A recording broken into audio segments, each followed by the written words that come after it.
नमस्कार. संवाद तुमच्या सगळ्या चॅनलमध्ये आपल्या सगळ्यांचं स्वागत आहे. आज मी बातमी घेऊन आलेलो आहे तुमच्यासाठी. तुम्ही तर आता व्हॉट्सअप वापरत असाल. व्हॉट्सअप जेवढं तुमच्या फायद्यासाठी आहे तेवढं त्याच्यातून तोटा होतो का असं आता वाटायला लागलेलं आहे.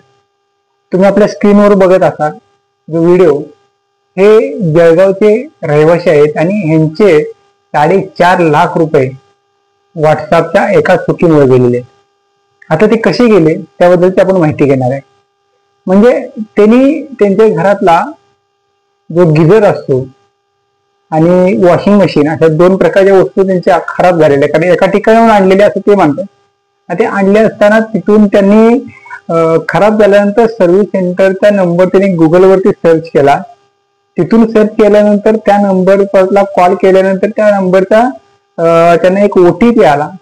तर त्यांनी त्याच्याकडे दुर्लक्ष केलं कदाचित, त्यामुळे ते तिथून डायरेक्ट सर्व्हिस सेंटरला गेले. सर्व्हिस सेंटरला जाऊन तिथे त्यांना सांगितलं की अशा पद्धतीचा माझा मशीन खराब आहे. त्यावेळेला त्यांना एक ऍप ओपन झाली आणि ती ऑटो डाउनलोड अशी ऍप होती, ती APK म्हटली जाते त्याला.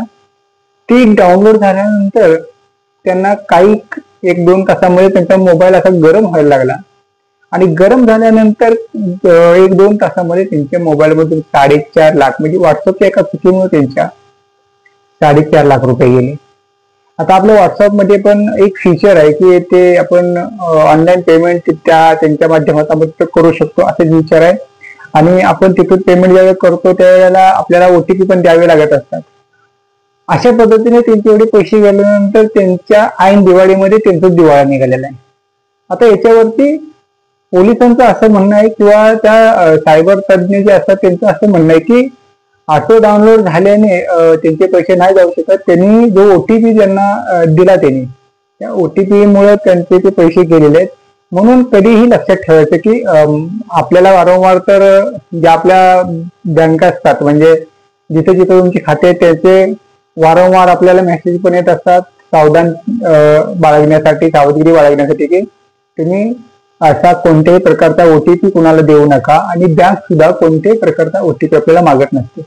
पण आता ह्यांचं जे नुकसान झालेलं आहे त्याच्यावरती आता पोलिसांनी सुद्धा ऍक्शन घ्यायचं ठरवलेलं आहे. आता पोलीस नेमकं काय करणार हे सुद्धा पाहावं लागेल. पण सविस्तर बातमी आपल्याला नेमकं काय घडलं होतं त्या जळगावचे जे व्यापारी आहेत त्यांच्याकडून पण जाणून घेऊया.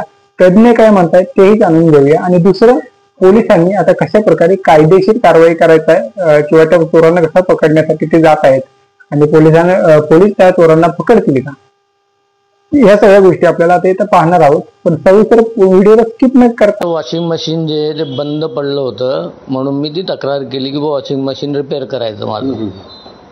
मग रिपेअर करायसाठी मी तो कस्टमर केअर नंबर शोधत होतो आणि तो मला गुगलवर मिळाला पण तो लागला नाही. म्हणून मी मग शोरूमला गेलो. LGच्या शोरूमला जाऊन तिथून मी कस्टमर केअरचा नंबर घेतला, तो फोन लावला. कालांतराने माझ्याकडे फोन आला 2 तासानंतर साधारण की तुमची कंप्लेंट रजिस्टर झालेली आहे आणि तुमचा ॲड्रेस वगैरे द्या. तरी 2 दिवसाने म्हणजे माझा फोन 2 दिवस खूप गरम होत होता आणि त्याच्यानंतर मग 3ऱ्या दिवशी पैसे मध्ये गेले. म्हणजे डाउनलोडचा याचा तसा तेवढा संबंध नाही आहे, कारण ऑटो डाउनलोडने पैसे जात नाहीत कधी. फार तर तुमचा फोन हॅक होऊ शकतो पण पैसे जात नाहीत. पण या केसमध्ये पैसे गेले जेव्हा OTP दिला गेला. OTP कुणाला दिला गेलाय तर तो डुप्लिकेट वेबसाईटला, कारण ओरिजिनल वेबसाईट जी असते ती तुम्हाला कधी OTP मागत नाही. ती तुमचा कंझ्युमर नंबर असतो तुम्हाला दिलेला, तो ती मागत असते आणि त्याच्यावरनं ती ऑथेंटिसिटी कळत असते. आता यांनी ऑलरेडी ऑटो डाउनलोड ठेवलेला असल्यामुळे कदाचित रॅन्समवेअर टाईपचा एखादा व्हायरस हॅकरकडनं त्यांच्या